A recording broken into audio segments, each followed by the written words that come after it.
यदि केस फंसेगा तो विक्रम सिंह से लोग सवाल करेंगे, और सवाल आते भी हैं कि आपने तो कहा था कि हम पहले हियरिंग में ये कर देंगे, पहले हियरिंग में वो करा देंगे। तो इस वीडियो में हम बात करने वाले हैं शिक्षा मित्र साथियों से जुड़ी, अनुदेशक साथियों से जुड़ी एक बड़ी और महत्वपूर्ण अपडेट निकल के आ रही है, जो कि आप सभी साथियों के लिए काफी महत्वपूर्ण होने वाली है।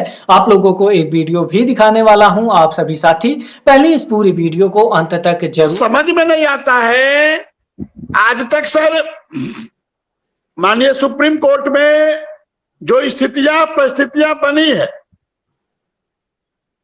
वो हमारे अनुदेशक समाज के एक बड़ा अच्छा कमेंट लिखा एक शिक्षा मित्र ने, मुझे पर्सनल भेजा है कि सर चीफ जस्टिस इंडिया आज चले गए तो ये सरकार भी चली जाएगी, अनुदेशक शिक्षा मित्रों की हाय लेकर कोई बचेगा नहीं।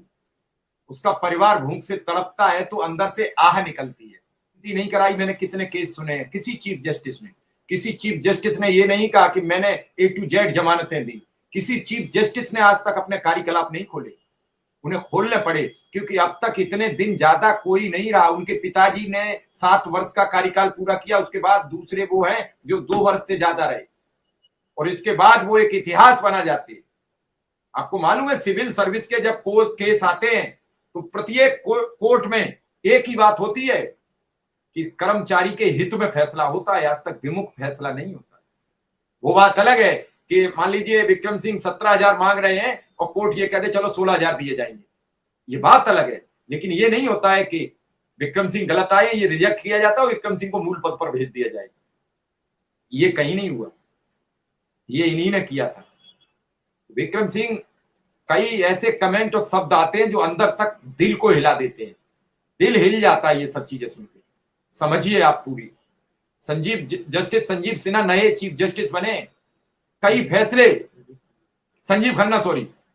कई फैसले उनके ऐसे हैं जो खड़े कर गए थे, उन्हीं ने आती थी कि क्या हुआ, लेकिन जो लोग पता नहीं घर पर थे कि स्कूल में थे कि कहां थे, उनकी पोस्ट पहले आ जाती थी, और हमारा अनुदेशक समाज उसी को फॉरवर्ड कर रहा है। नहीं, क्या कम से कम पता तो करो कि विक्रम सिंह कह रहे हैं कि वो इलाहाबाद हाई कोर्ट है, तो पता, मैं तो कहता हूं अपने अनुदेशक साथियों को, आप विक्रम सिंह की बातों पे भरोसा मत करिए। यदि विक्रम सिंह कहते हैं कि वो लखनऊ गए हैं तो पता करिए कि वो लखनऊ हैं कि अपने विद्यालय में हैं कि घर में रजाई तानकर सो रहे हैं। लेकिन हमारा अनुदेशक समाज इसको नहीं समझ पा रहा है, और आज जो दुर्गति है सर, अनुदेशकों की जो 11 वर्षों में दुर्गति है, इसका पूरा जिम्मेदार सरकार को तो मैं बाद में मानता हूं, सरकार बाद में जिम्मेदार है, पहले कोई जिम्मेदार है तो हमारा अनुदेशक समाज जिम्मेदार है सर। मैं पूरी ईमानदारी से और पूरी जिम्मेदारी पूर्वक इस बात को कह रहा हूं। आज सवाल हमसे पूछे जा रहे हैं कि बताइए सुनवाई नहीं हो पा रही है। अरे हम कैसे सुनवाई करा? हमने अपने वकील साहब से बात किया, उन्होंने कहा मुझे एनओसी दिला दो, मैं आपके केस को जाकर सही करा दे रहा हूं। और यही वो लोग हैं सर जो एपीसीजी को वहां पर ले गए थे।